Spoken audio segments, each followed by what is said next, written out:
للعالمين. اللهم صل على حبيبنا وشفينا ومولانا أبي القاسم المصطفى محمد.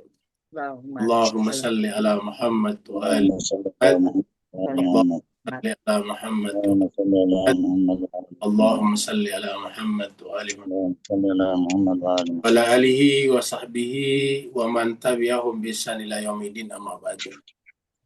Masyiral muslimin rahimakumullah, dimanapun berada, kita bersyukur bersua kembali dalam keadaan sehat walafiat atas karunia, izin, nikmat, hidayah dan inayah dari Allah Subhanahu wa taala, Tuhan seluruh sekalian alam, Tuhan seluruh manusia yang terdahulu dan yang kemudian. Pertemuan kita pada malam hari ini adalah meneruskan surat 21, surat Al-Anbiya. Surat 21 ini, malam ini kita masuk pada ayat yang ke-26 sampai 30. 26 sampai 30. Untuk itu mari kita masuk ke screen untuk membaca kitab suci melalui layar dan melalui Al-Quran langsung bagi yang ingin membaca kitab sucinya sendiri. Gambarnya hilang lagi. Gambar sedih. Coba gambar anak dia. A'udzu billahi minasy syaithanir rajim.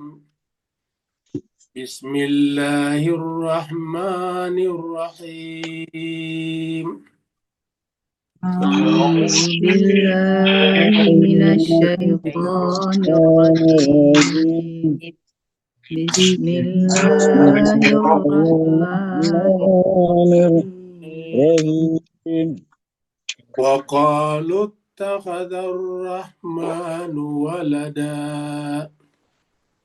Wa qalu ittakhadhar rahmanu walada. Subhanahu bal ibadum mukramun. Subhanahu bal ibadum mukramun. La yasbiqunahu bil qawli wa hum bi amri ya'malun. La yasbiqunahu bil qawli wa hum bi amri ya'malun.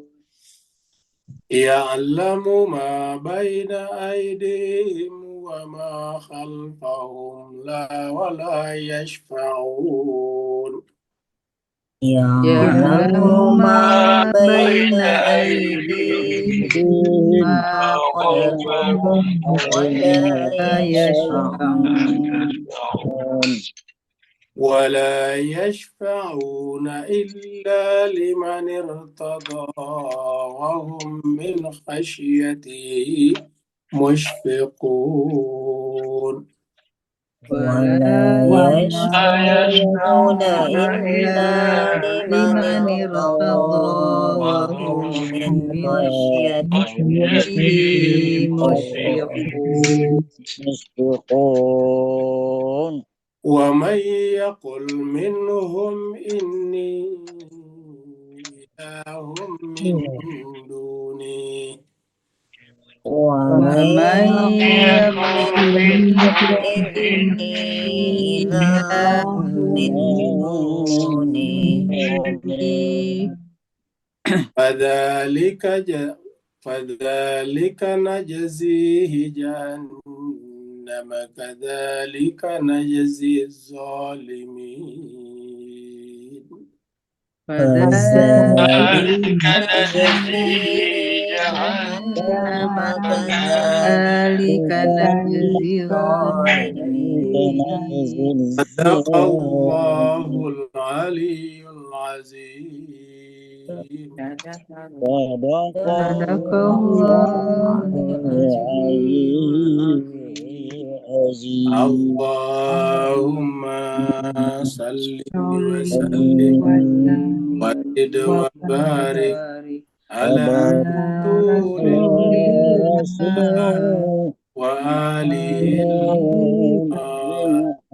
على رسول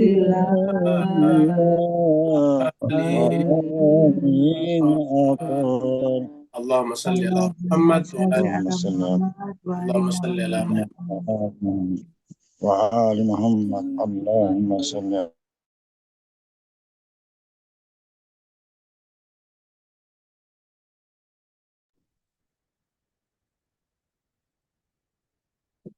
Terima kasih banyak jemaah sekalian telah sama-sama membaca ayat suci Al-Quran.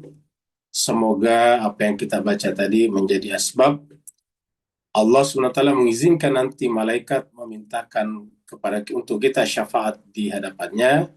Seperti mana yang kita nanti bahas di ayat-ayat ini, bahwa malaikat hanya akan memintakan syafaat orang-orang yang diridhoi oleh Allah Subhanahu wa Ta'ala. Semoga dengan kecintaan kita kepada Al-Quran mengundang keridhaan Allah SWT kepada kita sekalian. Amin. Kita teruskan surat yang ke-21, surat Al-Anbiya. Surat Al-Anbiya ini adalah surat yang berbicara tentang nabi-nabi. Turunnya di Mekah, disebut dengan surat Makkiyah. Jumlah ayatnya 112 ayat. Dan tanpa terasa tadi kita sudah baca sampai ayat yang ke-30. Seperti biasanya kita mundur satu ayat untuk mengetahui ayat terakhir yang kita baca. Kita buka ayat 25. Di ayat 25 ini Allah berbicara tentang pesan Rasul. Jadi siapapun nabinya dimanapun, selama nabi itu benar-benar utusan Allah, atau artinya dari Allah, maka hanya membawa satu pesan. Pesannya bersifat universal, yaitu tentang hakikat la ilaha illallah dan ma'rifat kepadanya, lalu kemudian beribadah kepadanya. Di ayat 25 Allah berfirman, A'udzubillahi minasyaitonirrajim, Bismillahirrahmanirrahim. Wa ma arsalna min qablika mir rasulin illa nuhi ilaihi annahu la ilaha illa ana fa'budun. Jadi ini adalah pernyataan dari Allah bahwa tidaklah kami mengutus rasul-rasul sebelum engkau Muhammad, illa kecuali bahwa yang namanya rasul itu pasti menerima wahyu.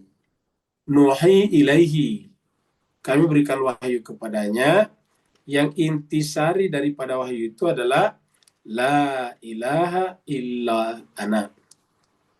Hakikatnya la ilaha illallah, tetapi manusia sangat banyak menyembah akunya, egonya, sehingga Allah menegaskan bahwa Allah itu adalah ana. La ilaha illa ana, hakikatnya adalah la ilaha illallah. Jadi ana di sini adalah Allah itu sendiri. Maka sebab itu fa'buduni, sembahlah aku. Jadi satu-satunya aku yang boleh disembah adalah akunya Allah, bukan akunya kita. Akunya kita justru menyembah kepada akunya Allah.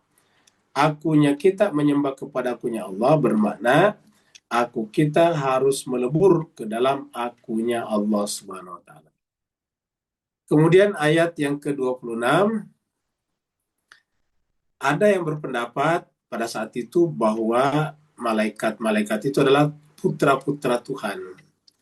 Jadi ada yang berpendapat bahwa Tuhan itu punya anak-anak. Anak-anak Tuhan itu malaikat-malaikat. Mirip dengan konsep dewa-dewa, dewa-dewi. Jadi ada dewa utamanya, Tuhannya, lalu kemudian melahirkan dewa-dewa. Nah, konsep dewa-dewa di dalam agama-agama Ar-Radi atau agama bumi ini, ada yang berpendapat hal sama pada agama Samawi, yaitu bahwa Tuhan Allah itu adalah punya anak, dan anak-anaknya namanya malaikat-malaikat. Malaikat-malaikat tadi disejajarkan dengan dewa-dewi kalau di dalam agama bumi. Dan mereka mensifatkan bahwa malaikat itu adalah berjenis kelamin perempuan, lalu kemudian putra-putra Tuhan, ataukah putri-putri Tuhan. Nah, maka ayat ini menyangga bahwa Allah tidak punya anak. Maha suci Allah atas pensifatan seperti itu. Subhanallah, Maha suci Allah. Malaikat memang ada, tetapi malaikat itu adalah hamba yang dimuliakan. Ingat penekanannya pada hamba yang dimuliakan. Dia bukan anak Tuhan yang dimuliakan, tapi hamba yang dimuliakan. Jadi inilah identitas sebenarnya malaikat. Jadi malaikat itu adalah hamba yang dimuliakan, yang nanti selalu patuh kepada Rabb-nya. Wa qalu ittakhadar rahman walada. Nah, mereka berkata bahwa Tuhan pemurah itu mengambil atau punya walada, anak. Jadi ittakhad itu mengambil anak. Ittakhadar rahmanu walada. Jadi penggunaan kalimat ini juga sebetulnya memang kurang tepat ya. Kalau dia dialamatkan kepada Allah punya anak. Makanya Allah menggunakan atau ayat ini menggunakan kata ittakhadha. Mereka mengatakan bahwa Tuhan mengambil anak-anak. Jadi kata mengambil anak-anak itu artinya seakan-akan mengangkat anak-anak angkat. Nah, kalau mereka kalau Tuhan mengambil anak-anak angkat, itu anak siapa? Itu masalahnya. Itu anak siapa? Jadi malaikat-malaikat itu sama dengan kita manusia, tidak ada bedanya. Cuma bedanya malaikat itu tidak ada bedanya dalam pengertian sama-sama hamba.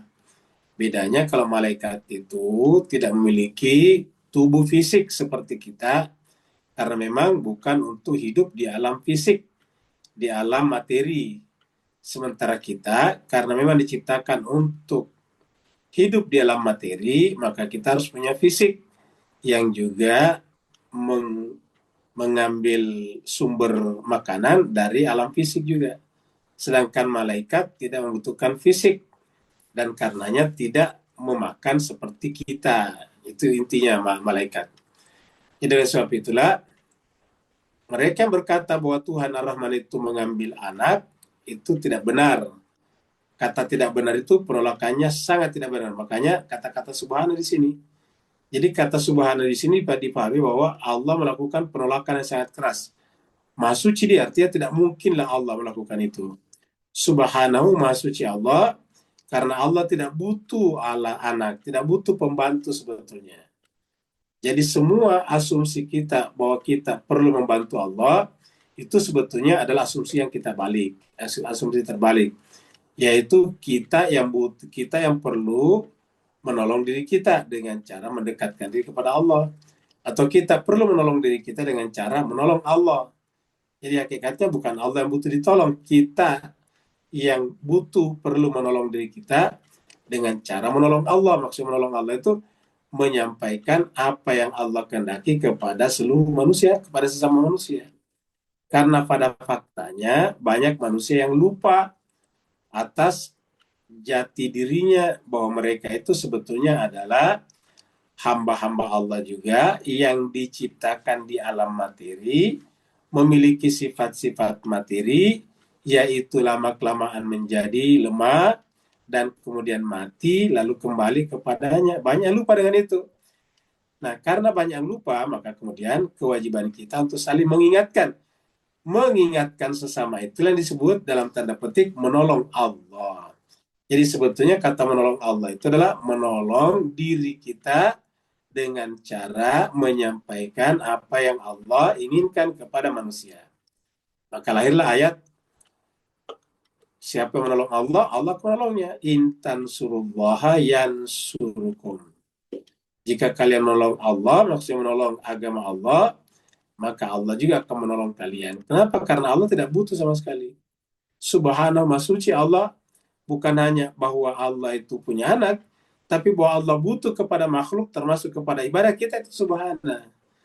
Jadi kita disuruh beribadah kepadanya, bukan kebutuhan Allah. Tuhan tahu bahwa beribadah kepadanya itulah kebutuhan kita. Karena dengan cara menyembah kepadanya, kita akan berproses, berjalan, safar menuju kepada kesempurnaannya. Maka kita yang butuh perjalanan. Nah, perjalanan itu harus dimulai dengan ma'rifah, seperti pembahasan kita sebelumnya. Setelah itu beribadah. Jadi, subhanahu, Allah maha suci. Bal ibadun, bahkan yang benar ialah malaikat-malaikat itu adalah ibad, hamba-hamba. Penggunaan kata ibad di sini sama dengan kita, kan kita disebut ibad juga. Ya. Allah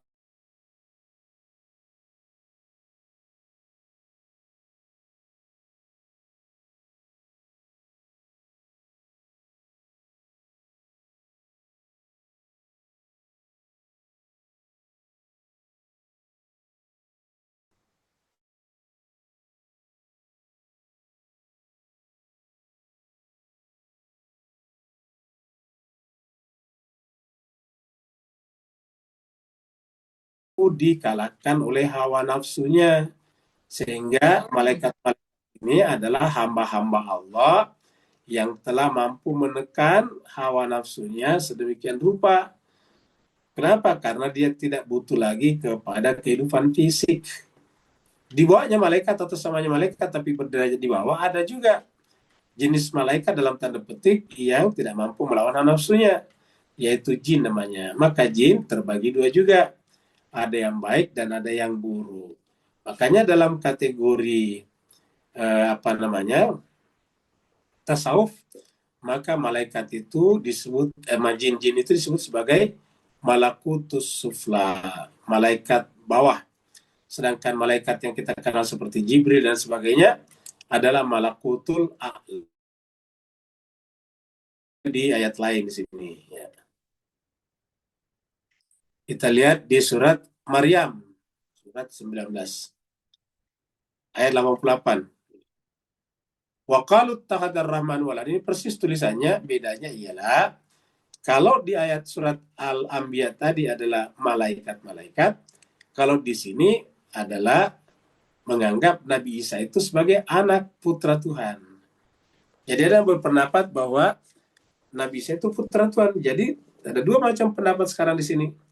Ada yang berpendapat bahwa malaikat itu putra Tuhan, ada yang berpendapat bahwa Nabi Isa adalah putra Tuhan.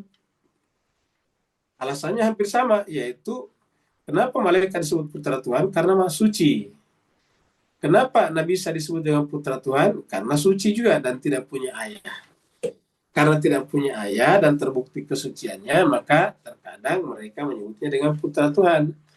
Maka mereka mengatakan ittakhadar rahman walada, sama tadi. Maka laqad ji'tum syai'an idda. Nah, Tuhan mengatakan siapa yang berpendapat bahwa Tuhan itu punya anak, kalau tadi di surat Anbiya mengatakan subhanahu, kalau di sini memberikan semacam ancaman. Sungguh kalau berkata seperti itu, jika kalian mendatangkan atau berpendapat seperti itu, maka itu adalah iddah, itu adalah dosanya luar biasa. Itu adalah sesuatu yang sangat-sangat mungkar. Itu sesuatu yang bertentangan sekali dengan nalar. Kenapa? Karena mensifatkan Tuhan punya anak berarti mensifatkan Tuhan butuh sesuatu di luar dirinya. Seperti kita butuh anak karena kita berharap nanti anak kita meneruskan harta benda kita, usaha kita, nama keluarga kita, dan banyak lagi yang lain. Tapi Tuhan tidak butuh seperti itu. Maka siapa yang berpendapat bahwa Tuhan punya anak, maka laqad ji'tum syai'an idda, itu adalah sesuatu yang luar biasa. Sedemikian beratnya perkataan itu, sedemikian besarnya konsekuensi kesalahan nalar dari perkataan itu, sampai dikatakan takadus samawatu, hampir-hampir saja langit yatafattarna, pecah minhu, karena ucapan seperti itu. Jadi artinya apa? Ucapan seperti itu bisa kita lihat bisa memecahkan alam semesta. Watan syakul ardu, dan bisa membelah bumi. Jadi bisa memecahkan langit dan bisa membelah bumi. Watakhirul jibalu hadda, bahkan bisa meruntuhkan gunung. Nah, seandainya bisa kita lihat pengaruh resonansi pengaruh daripada perkataan itu luar biasa. Sampai dikatakan dengan kata-kata itu langit hampir terbelah, bumi hampir saja langit hampir saja pecah, dan bumi hampir saja terbelah, dan gunung-gunung hampir saja runtuh. Seperti itu. Sedemikian beratnya kata-kata itu. Karena ini kesalahan nalar. Jadi apa yang bisa kita simpulkan di sini? Kita simpulkan bahwa masalah terbesar manusia itu adalah pada penalaran.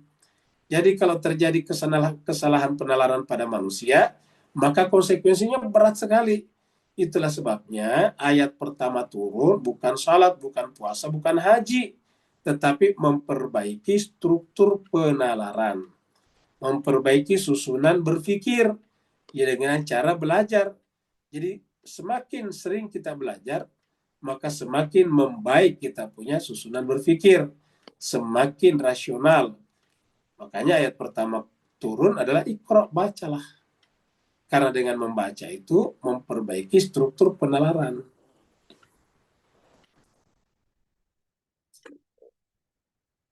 Kemudian di ayat 27, Allah berbicara tentang sifat malaikat. Jadi malaikat itu memiliki tingkat kepatuhan yang sangat tinggi, yaitu kata-katanya tidak pernah melampaui kata-kata Tuhan. Ingat, tidak ada satupun kata-kata malaikat yang melampaui. Kata melampaui itu lebih atau kurang daripada kata Tuhan. Kita ini jemaah sekalian berbahagia, seandainya pun kita patuh kepada orang yang kita percaya, terkadang kepatuhan itu tidak bisa kita ungkapkan 100%. Misalnya, orang kita percaya menyampaikan sebuah kalimat. Terkadang nanti ketika kita menunjukkan kepatuhan dengan mengulangi kalimat itu, terkadang ada kalimat itu yang lebih bertambah. Atau bahkan juga berkurang. Itu kalau kita. Jadi terkadang berkurang atau bertambah. Nah, sedangkan malaikat itu tidak bertambah dan tidak berkurang. Jadi apa yang malaikat dengarkan dari Tuhannya, itu yang disampaikan. Nah, seperti copy paste. Kalau seandainya malaikat mengurangi sedikit atau menambah sedikit, berarti kitab suci yang sampai kepada nabi-nabi adalah dipertanyakan kebenarannya, dipertanyakan akurasi dan presisinya. Kenapa? Ternyata malaikat tidak menyampaikan semuanya atau menyampaikannya secara berlebih, kan begitu. Maka karena malaikat ini diantaranya mengajarkan pengetahuan wahyu kepada nabi-nabi, maka dipilih malaikat karena tidak pernah mendahului firman-Nya, tidak pernah menyalahi firman-Nya. Yang kedua, selalu melaksanakan perintahnya. Jadi inilah jemaah sekalian bagian sudah kepatuhan mutlak. Dan diharapkan agar kita juga sampai ke sana. Kepatuhan mutlak seperti ini dicapai melalui penalaran tadinya. Karena kalau kepatuhan mutlak tidak melalui penalaran, itu berbahaya. Bisa kita tiba-tiba disuruh mengebom tempat ibadahnya orang. Itu sering terjadi dulu seperti itu. Nah, oleh sebab itu, supaya tidak terjadi seperti itu, kita harus kepatuhannya berdasarkan rasionalitas penalaran yang benar. Jadi inilah yang disampaikan di dalam ayat 27 ini. La yasbiqunau, jadi maksudnya yasbiqunau ini mereka siapa? Malaikat tadi. Jadi malaikat-malaikat itu, malaikat-malaikat tadi, la yasbiquna bil qauli, hu-nya Allah di sini. Malaikat itu tidak pernah mendahului Allah bil qauli dalam perkataan. Jadi tidak pernah menyalahi, tidak pernah menambah dan mengurangi perkataan Allah. Itulah sebabnya jemaah sekalian berbahagia, Al-Fakir juga berusaha sedapat mungkin mengurangi opini pribadi, mengurangi pendapat pribadi, sedapat mungkin menyampaikan ayat saja. Kenapa? Karena khawatir juga kalau kita menambahkan dan mengurangkan dan itu diterima oleh umat, ini sangat berbahaya. Oleh sebab itulah setiap akhir pengajian ini Al-Fakir selalu bikin namanya disclaimer, bahwa kalau itu yang benar itulah yang dari Allah, kalau salah hilaf itu pasti dari pribadi Al-Fakir sendiri. Apa sebabnya? Karena kita khawatir dengan ini. Ya, kita ini bisa melampaui kata-kata Tuhan. Kita juga bisa mengurangi kata-kata Tuhan. Nah, malaikat-malaikat itu adalah sifat pertamanya la yasbiqunahu bil qauli. Yang kedua, wahum bi amri ya'malun. Terhadap perintah Allah selalu ya'malun. Jadi perintahnya dikerjakan. Ya. Kalau kita kan biasa beda, yang bukan perintah dikerjakan, yang perintah tidak dikerjakan. Nah, sedangkan kalau malaikat-malaikat ini wahum bi amrihim, terhadap perintah Allah disampaikan. Misalnya Allah berkata kepada malaikat Jibril, sampaikan ayat ini ataukah kitab suci ini kepada Nabi A. Maka malaikat menyampaikannya kepada Nabi yang dimaksud, Nabi A. Tidak memindahkannya kepada orang B. Ya mungkin. Karena kalau begitu berarti dia tidak patuh kepada perintahnya. Yang kedua tadi yang disampaikan adalah persis sama dengan yang diterima dari Allah Subhanahu wa taala. Maka sifat malaikat adalah dua ini, la yasbiquna bil qawli wa hum bi amri ya'malun. Kesalahan kita biasanya kalau membaca ayat ini, kita murni mengatakan Allah itu kan malaikat. Padahal ayat ini kan Al-Quran. Al-Quran adalah pedoman untuk kita manusia, kan begitu. Al-Quran ini adalah hudal linnasi, hudal lil muttaqin. Jadi sekarang Al-Quran setelah bicara malaikat disampaikan dalam Al-Quran, berarti ini bukan lagi untuk malaikat, tapi untuk kita. Nah, apa efeknya, apa manfaatnya bagi kita? Yaitu bahwa sedapat mungkin kita dalam berkata menyesuaikan kata-kata kita dengan firman Allah. Al-Qaul ini adalah perkataan Allah. Yang kedua, sedapat mungkin perintah-perintah Allah, baik perintah melakukan atau perintah meninggalkan, harus kita penuhi. Ya, seperti itu. Jadi dua ini jemaah sekalian. Perkataan kita sedapat mungkin sejalan dengan perkataan Allah, perbuatan kita, tindakan kita harus sejalan dengan amarnya. Perintah melakukan dan perintah meninggalkan, atau perintah dan larangan. Nah, kalau kita sudah menyesuaikan diri dengan dua hal ini, ya kita perjalanan suluk kita, perjalanan safar kita menuju kepada Allah itu akan lebih cepat dan lebih dekat. Nah, jadi ini sebetulnya manfaatnya untuk kita, bukan untuk malaikat. Cuma diambil contoh malaikat. Malaikat itu kenapa disebut suci? Karena tidak pernah mengeluarkan kata-kata perkataan berdasarkan pendapat subjektifnya, berdasarkan opini pribadinya, berdasarkan vested interest-nya, tidak pernah. Malaikat-malaikat itu tidak pernah melampaui atau mengurangi apa yang Allah katakan. Begitu juga tindakan-tindakannya tidak pernah bertentangan dengan amarnya Allah. Tidak pernah melanggar larangan dan tidak pernah membangkang terhadap perintah. Kita lihat surat Al-Hujurat juga. Nah, itu tadi Allah, malaikat kepada Allah. Nah, ini Allah itu kan memilih wakilnya di muka bumi, namanya Rasul. Maka kita pun kepada Rasul seperti itu. Karena kalau kita durhaka kepada Rasul, hakikatnya durhaka kepada Allah.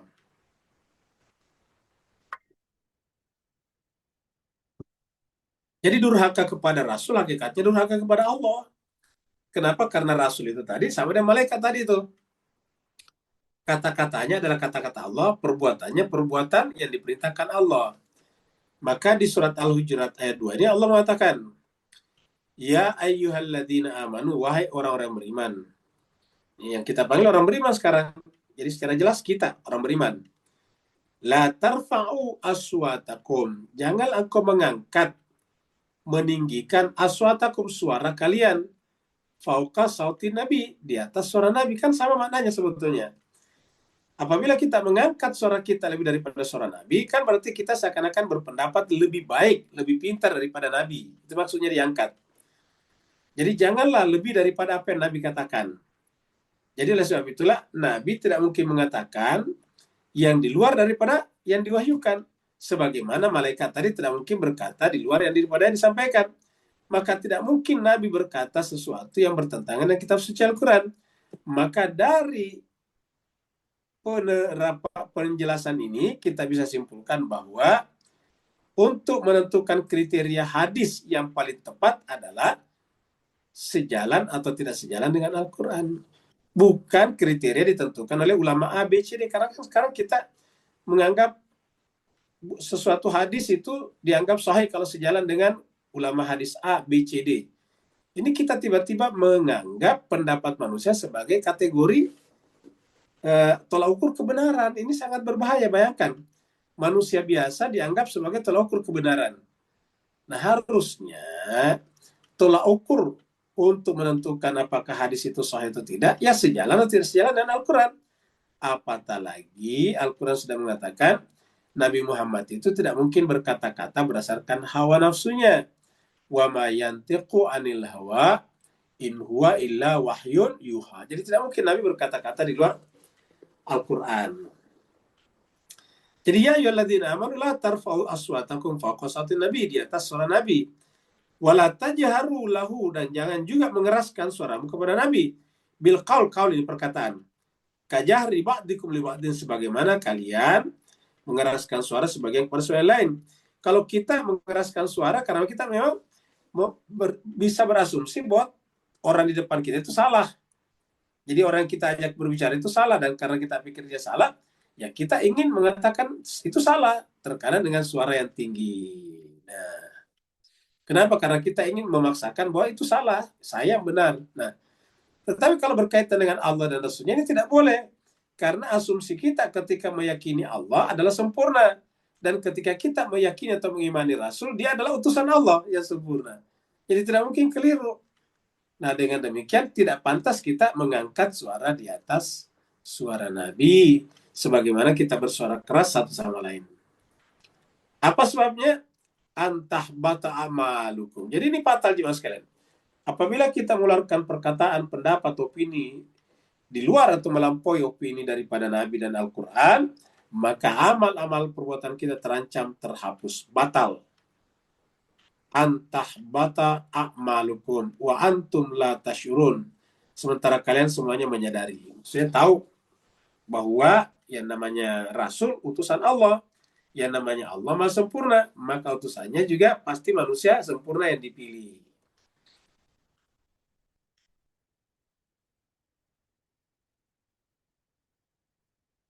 Nah, sifat malaikat yang lain, ilmunya juga luas, tergantung daripada Allah. Maksudnya luas sebagaimana luasnya ilmu Allah.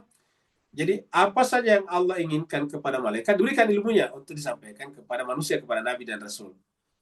Nah, makanya kemudian orang-orang yang dituju oleh malaikat tersebut ataukah oleh mereka yang menerima kebenaran tersebut akan mendapatkan ridhonya, dan karenanya malaikat-malaikat nanti juga memintakan kepada Allah untuk memberikan keridhaan atau syafaat kepada orang tersebut. Jadi syafaatnya terbatas dan terukur, yaitu terbatas kepada orang yang diridai ini. Malaikat hanya memberikan syafaat kepada orang-orang yang telah diridhoi oleh Allah Subhanahu wa taala. Ingat, oleh orang-orang yang diridhoi Allah Subhanahu wa taala. Siapa yang diridhoi? Seperti malaikat tadi, tidak melampaui perkataan Allah dan tidak juga tidak juga ingkar kepada perintah-perintahnya. Dia patuh kepada perintahnya. Maka malaikat itu merasa takut, ya. Rasa takut. Namanya musyfiqun. Malaikat itu senantiasa berhati-hati. Jadi tidak pernah berani keluar daripada pakem yang telah ditentukan oleh Rabb-nya. Ya'lamu ma baina aidihim wa ma khalfahum. Kenapa malaikat tidak berani keluar? Ya, karena malaikat itu sudah sampai pada tingkat ma'rifat yang sempurna kepada Tuhannya. Buat Tuhan itu, Allah itu adalah mengetahui yang di depannya ataupun yang di belakangnya. Artinya yang diketahui apa yang terjadi di depannya, maksudnya yang dia perintahkan kepada kita, ataupun apa yang kita sembunyikan, dia tahu. Jadi malaikat itu tidak berani keluar dari situ. Nah, jadi kita lihat bahwa malaikat-malaikat ini pun sebetulnya juga punya pilihan bebas juga. Kenapa dia tidak berani melakukan pelanggaran? Karena dia juga tahu bahwa Allah Maha mengetahui. Jadi malaikat tahu kalau Allah itu ya'lamu ma baina aidihim wa ma khalfahum. Allah itu tahu apa yang ada di depan dan terjadi di sekitarnya, dan wa ma khalfahum. Kata di belakang Allah maksudnya di sini, apakah Tuhan punya depan dan belakang? Tentu tidak. Kata-kata khalfahum di sini adalah apa yang kita sembunyikan, yang tidak ungkapkan secara verbal. Jadi Allah tahu apa yang kita ucapkan secara verbal dan apa yang kita tidak ucapkan secara verbal. Ataukah Tuhan tahu apa yang kita bicarakan secara terbuka dengan manusia dan apa yang kita bisikkan di belakang manusia. Wala yashfa'una, dan malaikat tidak akan memintakan syafaat, memberi syafaat atau memintakan syafaat. Jadi yashfa'una, malaikat la. Karena malaikat tahu kalau Allah itu adalah Maha mengetahui, maka la yashfa'una, malaikat tidak memintakan syafaat illa kecuali liman irtada, kepada orang yang diridhoinya. Jadi liman irtada. Illa liman irtada. Jadi ingat, yang dimintakan syafaat liman irtada. Sayyidina Ali itu salah satu gelarannya adalah Al-Murtada. Liman irtada, diberikan diridhoinya. Wahum, dan mereka itu min khasyatihi, karena takutnya kepada Tuhan, musyfiqun. Ya, jadi musyfiqun. Siapa yang musyfiqun di sini? Hum, siapa hum di situ tadi? Malaikat. Jadi malaikat-malaikat itu selalu berhati-hati dalam berkata-kata dan bertindak. Ya, tidak pernah tergesa-gesa ataukah tergopoh-gopoh seperti kita. Jadi itulah ciri malaikat. Jadi malaikat itu adalah selalu mencari ridho Allah dan memberikan syafaat kepada orang yang diridhoinya. Yang kedua, selalu berhati-hati. Malaikat itu artinya tenang orangnya. Malaikat itu tidak pernah tidak berada di dalam kontrol dirinya dan Allah Subhanahu wa taala. Min khasyatihi musyfiqun. Surat Al-Baqarah ini kita bisa temukan di surat Al-Baqarah ayatul kursi. Mirip ayatnya. Jadi apa yang kita temukan tadi di situ di surat di ayatul kursi juga ada. Coba kita lihat. Allahu la ilaha illahu. Allah itu adalah tidak ada ilah selain Dia. Kalau tadi di sana kan ayat sebelumnya adalah Allahu la ilaha illa ana, kan begitu. Al-Hayyul Qayyum, dialah yang maha hidup dan dia yang qayyum. Hayyu artinya dialah yang menghidupkan apa saja yang hidup. Apa dan siapa saja yang hidup, kehidupan itu bersumber darinya. Al-Qayyum, semuanya ada gerak, aktivitas, maka gerak dan aktivitas itu adalah dari Allah. Allah lah yang mengurus semuanya. La ta'khuzuhu sinatun wala naum. Allah itu tidak pernah mengantuk, apalagi tertidur. Artinya Allah itu setiap saat kita butuhkan ada. Kalau kita menyembah matahari, di malam hari dia tidak ada. Kalau kita menyembah rembulan dan bintang-bintang, di siang hari tidak kelihatan.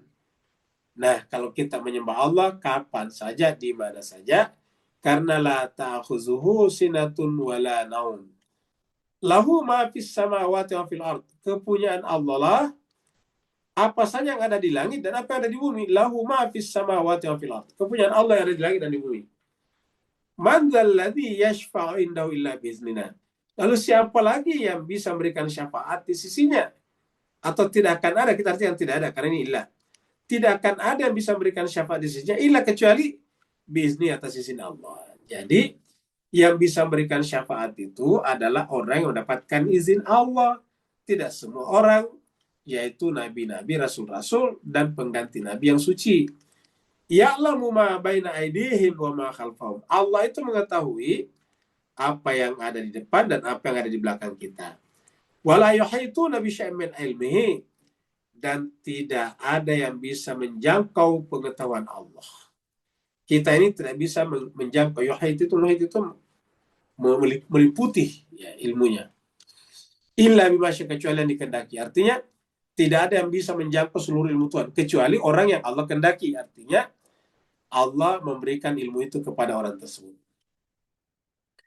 Wasi'a kursiyyus samawati wal ardh. Jadi yang namanya kursinya Allah, kekuasaan Allah, otoritas Allah, itu adalah menjangkau seluruh lapisan langit dan bumi. Wasi'a, meliputi, meluas, menjangkau seluruh lapisan langit, jamak, dan bumi. Wala ya'uduhu hifzuhuma, dan dia tidak pernah merasa berat memikul ataukah merasa berat mengurusi keduanya. Wa huwal aliyul azim, cuma kita tidak mampu menjangkaunya, panca indera kita, karena dia adalah al-ali, maha tinggi. Wa huwal ali, dan dia adalah ali. Dari nama inilah Allah memberikan nama kepada Sayyidina Ali bin Abi Thalib, namanya Ali. Jadi namanya Ali itu apa sekarang kalau bahasa Arab Ali, ya. Kalau kita kan Ali, A-nya tinggi. Kalau aslinya bahasa Arab itu Ali bin Abi Thalib, ya gitu. Nah, jadi itu adalah dari kata Ali. Wa huwal Ali, jadi Ali itu nama Allah. Maksudnya nama Allah juga digunakan untuk Rasulullah memberi nama kepada Sayyidina Ali. Wa huwal aliyul azim, Allah itu adalah al-ali, maha tinggi dan maha agung.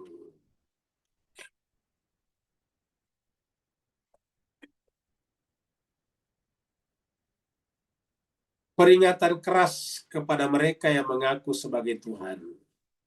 Ingat, apakah ada orang yang mengaku Tuhan? Ada yang secara langsung, ada yang tidak langsung. Secara langsung siapa? Secara langsung terabadikan dalam Al-Quran adalah Fir'aun. Ketika Fir'aun mengatakan, Ana rabbukumul a'la, akulah Tuhanmu yang paling tinggi. Nah, itu adalah Fir'aun. Jadi ada yang secara tidak langsung. Semua kita manusia yang tidak mampu melawan ego kita, keakuan kita, maka pada dasarnya tanpa sengaja, tanpa sadar, kita telah mempertuhan diri kita sendiri. Atau kita telah minta orang lain mempertuhankan kita. Kita minta orang lain mempertuhankan kita. Nah, makanya ada orang yang melakukan klaim ketuhanan. Dan Allah janjikan siapa yang mengaku-ngaku sebagai Tuhan, maka balasannya neraka jahanam, dan keadilan akan ditegakkan kepada mereka dengan seadil-adilnya. Itu dalam pengertian mereka diperlakukan seperti itu karena memang kejahatannya luar biasa. Karena siapa yang mengaku Tuhan pasti ada motifnya. Karena mengaku Tuhan itu kan ada orang yang di depannya dia mengaku. Ya, tidak mengaku sendiri seorang diri di tengah kegelapan. Tapi dia mengaku Tuhan supaya orang-orang datang berbakti kepadanya, bekerja untuknya. Orang itu nanti disiksa, ditindas, dan semacamnya, tidak berani mengeluh. Kenapa? Karena dia menganggap dia beribadah kepada Tuhan yang Maha Tinggi. Wa may yaqul minhum, siapa yang berkata di antara mereka? Nah, mereka tadi siapa? Masih malaikat tadinya. Tapi kita katakan ini kan Al-Quran, jadi sudah berlaku juga bagi kita. Apakah nanti ada manusia yang mengaku Tuhan? Ada tadi kita sebutkan Fir'aun. Jadi wa may yaqul, siapa yang berkata minhum di antara malaikat itu, ini ilahun, aku ini ilah, ini aku ini ada Tuhan. Min duni, selain daripada Allah, ya maka siapa yang mengaku-ngaku ini ilahun, sungguhnya aku adalah ilah, maka fadzalika najzihi jahannam. Maka kalau begitu kami akan membalasnya dengan neraka jahanam. Fadzalika najzihi jahannam. Kami akan membalasinya dengan neraka jahanam. Kadzalika najzi zalimin. Begitulah kami berikan imbalan hukuman najzi kepada orang yang zalim. Jadi begitulah kami akan berikan balasan imbalan hukuman kepada orang yang zalim. Kita lihat di surat Al-Jasiyah surat 45 ayat 23. Ini adalah orang yang tidak sadar kalau mempertuhan dirinya tadi. Ayatnya berbunyi, afara'aita, apakah engkau telah melihat atau menyaksikan, man, orang yang ittakhadha, mengambil, hawa, kita mulai dari sini, hawa nafsunya sebagai ilahnya. Menjadikan Tuhannya adalah hawa nafsunya. Jadi kita terjemahkan dari sini, menjadikan hawa nafsunya sebagai ilahnya. Jadi artinya apa? Hawa nafsu kan aku, ego kita. Jadi kita mengaku sebagai ilah juga. Jadi siapa yang mempertuhankan hawa nafsunya, berarti dia mengatakan ini ilahun juga. Ini tulisannya sama, ilahun. Ini ilahun. Jadi afara'aita man ittakhadha ilahu hawahu wa adallahu Allahu ala ilmin. Maka orang seperti itu Allah biarkan kesesatannya atas pengetahuan, maksudnya bertentangan dengan kebenaran ilmiah. Wa khatama ala sam'ihi, Allah tutup mati pendengarannya, wa qalbi, dan hatinya, akal pikirannya, wa ja'ala ala basarihi gishawa, dan Allah simpan segel di dalam penglihatannya. Ini kita artikan segel ini ya. Seal. Famay yahdihi, maka siapa lagi yang bisa memberikan hidayah orang yang seperti ini, yang pendengarannya, akal pikirannya, penglihatannya semuanya dikunci. Siapa yang bisa memberikan hidayah kepadanya? Mim ba'dillah, selain daripada Allah. Afala tadakkarun, kenapa kalian tidak bisa mengambil pelajaran dari fakta-fakta yang seperti ini?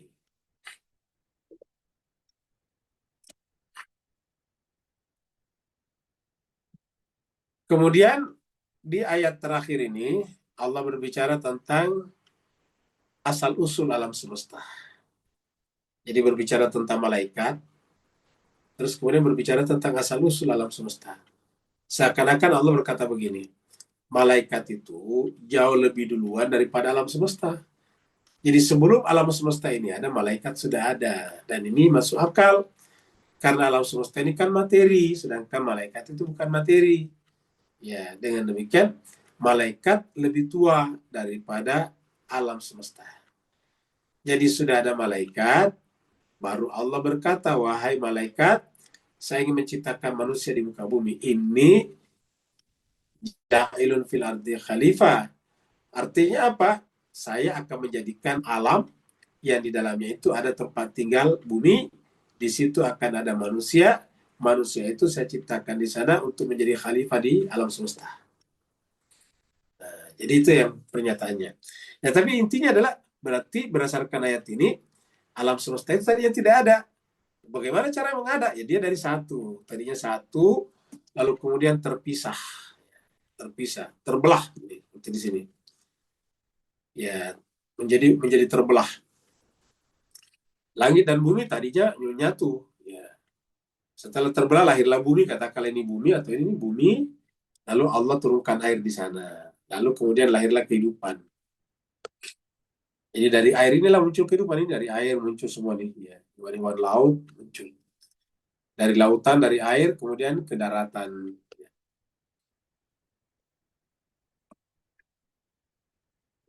Awalam yaro, apakah manusia siapa? Alladzina kafaru. Jadi ini yang ditantang, yang ditarget oleh Allah adalah alladzina kafaru. Orang-orang yang menutup hatinya. Ingat tadi, yang mempertuhankan hawa nafsunya, tertutup pendengarannya, hati, pikirannya, dan juga penglihatannya. Nah, mereka telah tertutup, maka kafaru namanya. Nah, Allah katakan apakah mereka ini tidak melihat? Anna, maksudnya melihat itu berdasarkan penelitian. Anna samawati wal arda, bahwa bumi dan langit tadinya di sini nih. Kanata tadinya adalah kanata itu artinya tadinya keduanya. Langit dan bumi dua maka disebut kanata. Keduanya adalah ratkan, berpadu. Jadi tadi itu ratkan, menyatu. Jadi langit dan bumi tadinya itu satu. Bukan dua, satu. Lalu kemudian fafataknahuma, lalu kami pisahkan keduanya. Ya. Jadi pisahkan jadi satu. Dari satu menjadi berpisah. Inilah mungkin bisa disejajarkan dengan istilah Big Bang itu. Karena tadinya satu, mampat, kemudian meletup, terjadilah Big Bang itu, terjadilah lama-kelamaan alam semesta ini. Maka Allah mengatakan, waja'alna minal, setelah semuanya terpisah, lahirlah bumi, maka di bumi itu Allah jadikan kehidupan dari air. Waja'alna minal ma'i kulla syai'in hayyin, dan kami jadikan dari air segala sesuatu hidup. Jadi segala sesuatu itu hidup dari air nih. Makanya tidak ada makhluk hidup yang tidak butuh air semuanya. Ya, jadi bisa diperkirakan juga di muka bumi ini tidak ada kehidupan sebelum ada air. Kapan ada kehidupan? Setelah ada air. Di mana mulainya kehidupan? Bukan di darat, tapi di air. Karena kata-kata ini. Jadi pertama kesimpulannya, bumi tadinya sebelum ada airnya tidak ada kehidupan. Setelah Allah turunkan air, baru muncul kehidupan. Di mana munculnya kehidupan? Tidak mungkin di darat. Ya. Pasti di laut, karena di laut tersimpan air. Maka kehidupan pertama kali adalah di air. Di air. Waja'alna minal ma'i kulla syai'in hayy. Jadi air itu kalau begitu apa? Air itu adalah merupakan struktur ataukah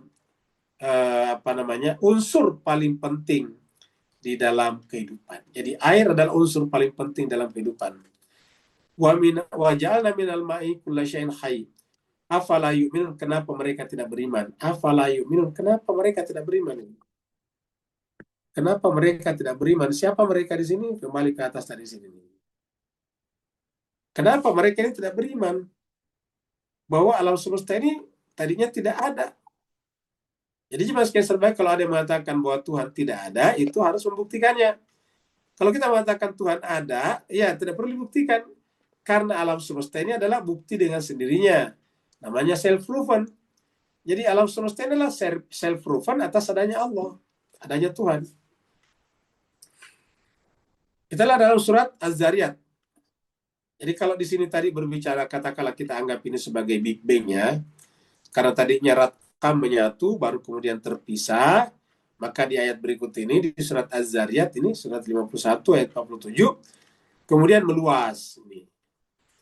Wassama'a banainaha, dan langit itu kami membangunnya biaidin, dengan tangan, maksudnya dengan kekuasaan Allah. Wa inna, dan sungguhnya kami lamusi'un, benar-benar membuat alam semesta ini meluas. Langit itu lamusil, meluas, benar-benar meluas. Kata-kata musil itu meluas, bukan hanya luas, tapi meluas ini. Dan kami benar-benar meluaskannya. Kata meluaskan itu kan proses. Berarti tadinya dari sempit, dari satu. Tadinya dari satu, kemudian meletup tadi, terpisah, lalu kemudian membesar. Ini meluas. Wassama'a banainaha bi'aidin wa inna lamusi'un. Kami benar-benar membuat alam semesta itu tambah lama, tambah luas. Nah, ya, sekali serba, coba kita lihat di sini. Apa benar alam semesta tambah luas? Kita lihat di sini. Nah, ini dia. Ini kita tanya AI ya, ini pakai AI, ringkasan AI ya. AI. Fenomena jarak antar planet membesar. Jadi ini jarak antar planet membesar, kan berarti alam semesta membesar. Antar planet membesar. Jadi fenomena jarak antar planet membesar dapat dijelaskan melalui dua konteks astronomi, yaitu pergerakan alami planet di tata surya kita akibat perubahan massa matahari. Jadi planet tata surya kita itu artinya yang pusatnya matahari.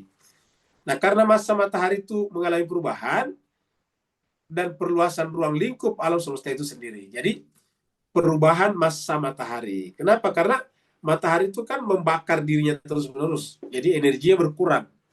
Nah, coba kita lihat perinciannya. Berikut adalah rincian fakta mengenai membesarnya jarak tersebut. Bumi dan planet menjauhi matahari. Ingat, bumi dan planet seperti misalnya Mars, kemudian Jupiter dan sebagainya. Bumi dan planet menjauhi matahari. Kenapa bisa? Berdasarkan penelitian dari NASA dan MIT menggunakan data wahana antariksa messenger yang mengorbit Merkurius. Merkurius ini salah satu planet. Planet-planet ternyata perlahan-lahan menjauhi matahari. Planet-planet perlahan-lahan menjauhi matahari. Ya. Laju pergeseran. Bumi menjauh sekitar 1,5 cm per tahun ini. Ini berdasarkan data ini, Bapak sekalian. Ini tadi di atas ini. Ini data diambil oleh hasil penelitian NASA. Ya. Ini hasil penelitian NASA. Ya. Jadi bumi menjauh sekitar 1,5 cm per tahun. Sedangkan Merkurius bergerak menjauh sekitar 0,5 cm hingga 1 cm per tahun dari matahari. Penyebab utamanya, matahari terus-menerus kehilangan massanya akibat reaksi fusi nuklir dan hembusan angin matahari. Berkurangnya massa ini membuat gaya tarik gravitasi matahari melemah. Jadi membuat gaya tarik gravitasi matahari melemah secara perlahan. Sehingga atau akibatnya orbit planet-planet melebar keluar. Nah, jadi terjadi perluasan. Perluasan alam semesta. Pada skala kosmik yang lebih luas, galaksi-galaksi dan gugus bintang di alam semesta saling menjauh satu sama lain. Akibat fenomena pemuaian alam semesta atau percepatan ekspansi kosmik namanya. Luar biasa jemaah sekalian. Ini disebutkan ini. Nah, ternyata jemaah sekalian berbahagia, tadi kita sudah lihat di sini bahwa ya alam semesta menjauh ini. Wassama'a banainaha bi'aidin wa inna lamusi'un. Langit dan bumi itu benar-benar tadinya menyatu, baru kemudian membesar, lalu dikatakan benar-benar meluas, lamusi'un, meluas terus. Nah, inilah jemaah sekalian berbahagia, Al-Quran luar biasa. Nah, mari kita lihat di berikut ini kita minta AI untuk meringkaskan kita tentang fenomena meluasnya tadi. Big Bang baru meluas, jadi Big Bang baru expand. Ini kita lihat.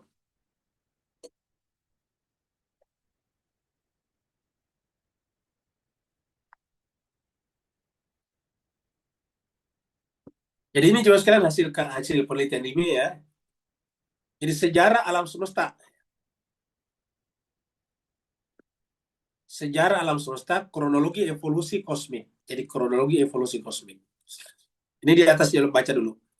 Teori Big Bang menjelaskan bahwa alam semesta berkembang dari titik yang sangat padat dan panas sekitar 13,8 miliar tahun yang lalu. Ini 13,8 miliar tahun.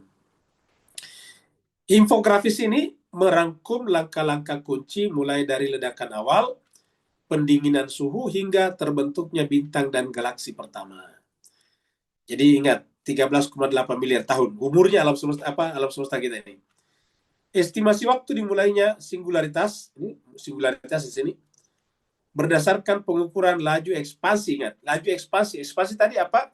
Lamusion, ekspansi alam semesta. Nah, jadi ini titik pertama di sini, coba lihat ini jemaah sekalian. Ya. Jadi singularitas awal. Jadi ingat, singularitas itu single, satu, tunggal. Nah, coba jemaah sekalian ini. Berarti awalnya satu titik. Abaikan dulu nih sebelum ke sini nih. Ini kan tadi bergerak ke sini, jadi awalnya satu titik. Coba jemaah sekalian kalau satu titik ini kita kasih begini. Ya, kita kasih begini. Ini huruf apa jadinya? Di titiknya kita besarkan ini. Nah, huruf ba. Ya, hurufnya ba, kemudian di kasrah. Bi. Lahirlah di sini Bismillah. Jadi huruf ba itu adalah penghubung antara alam materi dengan alam atas melalui ba ini. Kita ada di sini mengucapkan saya ada di sini, saya ingin berbicara dengan nama Allah. Jadi ketika kita beriman dan ketika kita bertindak, berbuat atau apapun yang baik atas dasar iman, berarti terjadi semacam beyond, ekspansi. Ya, terjadi semacam perluasan.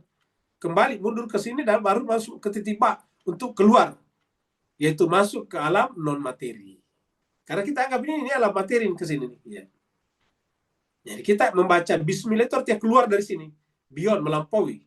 Kita transenden. Ya. Kita naik. Ya. Jadi dengan demikian kita harus melewati rupa ini. Kalau enggak kita masih berada di alam ini. Jadi yang berbentuk trompet ini masih alam semesta, masih alam materi namanya. Ini alam materi. Keluar dari alam materi melalui titik ba ini. Karena masuk ke sini dari titik ba. Kalau kita dari sini, ya mau ke alam materi, kan berarti melalui ba. Nah, kalau kita ada di sini, mau ke alam non materi, berarti melalui titik ba juga. Kita keluar dari sini dari titik ba. Nah, begitulah jemaah sekalian berbahagia. Kita hapus dulu biar tidak ramai ya. Nah, kita lihat. Jadi titik ini, ingat kata-kata, kalau alam semesta itu dirangkum, maka seluruh rangkuman alam semesta itu ilmunya ada pada Al-Quran. Kalau Al-Quran itu dirangkum, maka rangkumannya ada di dalam Al-Fatihah. Kalau Al-Fatihah itu kita rangkum, maka intisarinya adalah Bismillahirrahmanirrahim. Kalau Bismillahirrahmanirrahim kita rangkum, maka intisarinya ada pada huruf ba. Dan kalau huruf ba kita rangkum, intisarinya ada pada titik. Kata Sayyidina Ali, kami adalah titik yang di ba itu. Huruf ba. Titik di huruf ba. Semuanya dari titik. Jadi dari titik ba ini. Jadi inti daripada alam semesta ada di titik yang diletakkan di bawah huruf ba tadinya. Jadi namanya ba itu ketika titiknya di bawah. Nih, ba begini nih. Kalau titiknya di bawah, ba namanya nih.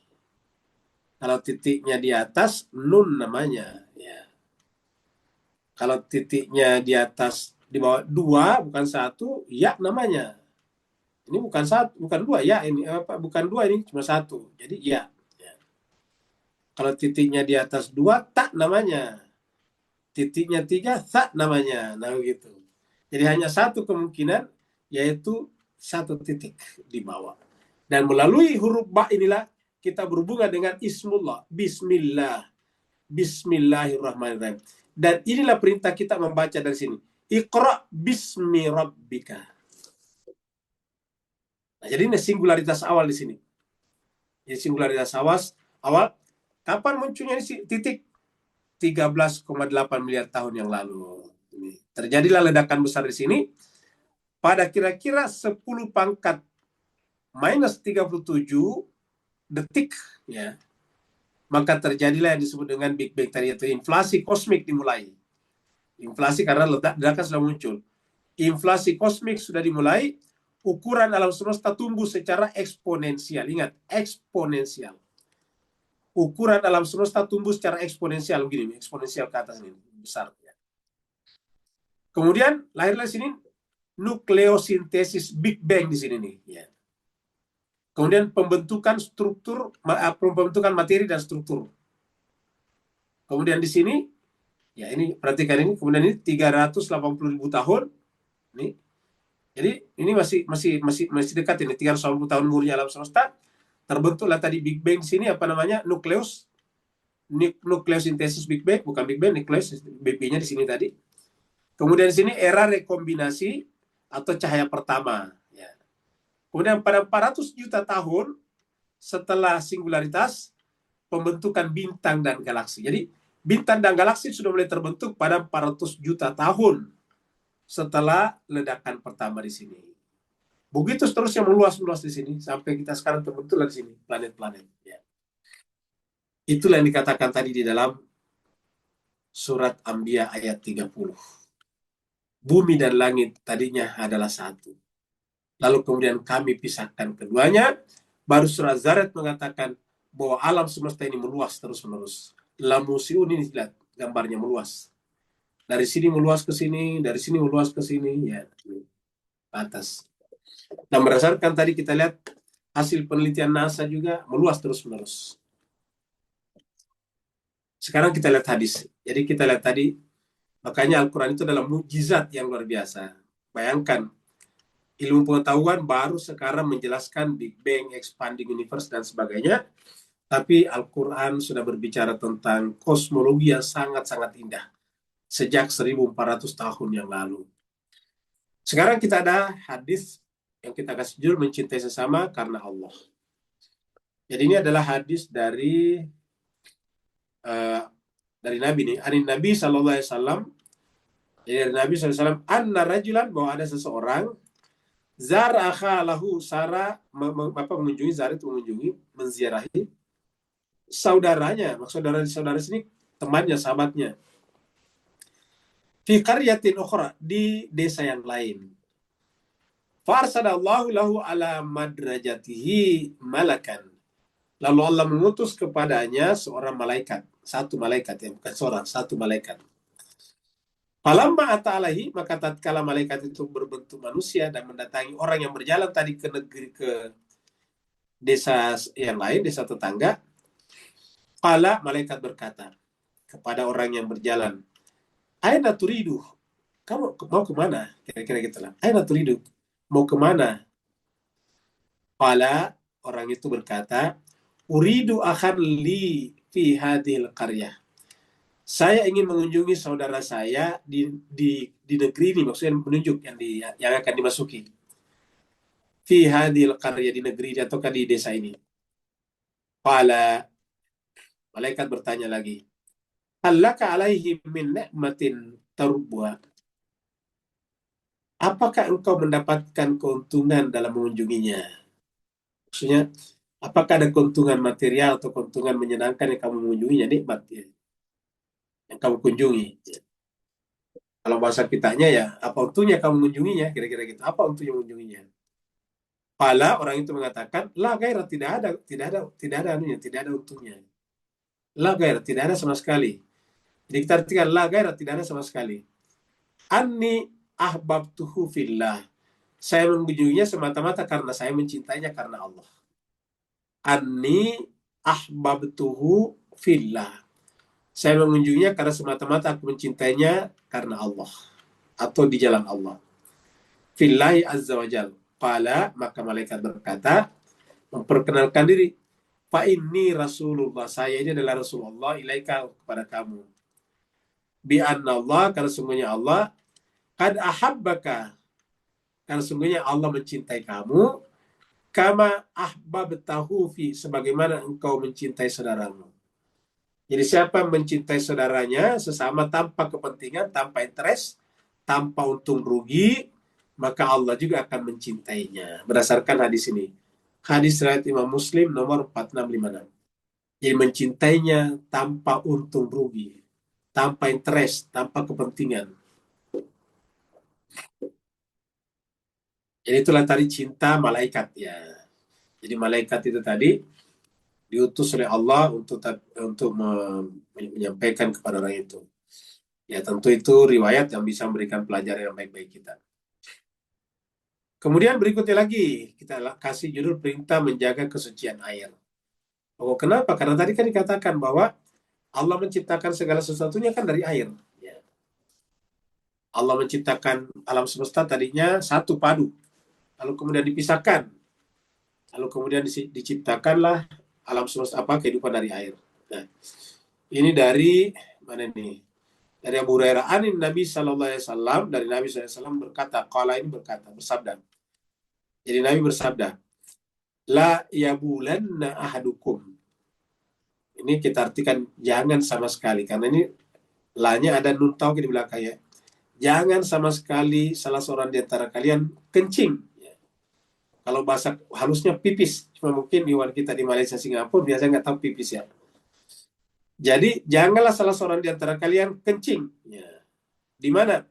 Fil ma'id daim, di air yang tergenang. Daim itu tetap, ya daim. Makanya kalau orang nikah daim tetap. Ya. Fil ma'id daim, di air yang tetap, yang tidak, yang tergenang, yang tidak mengalir maksudnya. Jadi kalau ada air yang tetap, yang tidak mengalir, jangan kencing di situ, dilarang oleh Nabi. Ya. Summa kemudian yang tasilu, kemudian mandi minum daripadanya. Jadi janganlah dia pipis di air yang tergenang, lalu mandi padanya. Nah kan ini Nabi menjelaskan bagaimana tidak sehatnya, tidak higienisnya air yang tempat kita mandi, tetapi orang kencing di situ. Ya. Jadi kan ini hadis ini menjelaskan kepada kita pentingnya menjaga lingkungan. Hadis ini hadis ekologi. Ini hadis riwayat Muslim nomor 424. Nah, Bapak, Ibu, Tuan dan Puan, coba lihat ini ala hadis. Begitu luar biasanya. Tapi hadis-hadis ini jarang diangkat ya. Yang diangkat banyak itu bersiwak, pakai kayu bersiwak. Ini jarang diangkat. Kenapa saya katakan? Karena rata-rata kalau umat Islam berkumpul atau komunitas umat Islam, itu rata-rata airnya jorok. Airnya kotor. Buang sampah di sana, buang kotoran di sana. Padahal Nabi mengatakan jangan kotori air. La yabulatna ahadukum fil ma'id daim summa yaghtasilu min. Jadi kita harus menjaga kebersihan. Nah, sekarang kita rangkum semuanya. Mengenal malaikat dan tanda kekuasaan Allah. Surat Anbiya 26-30.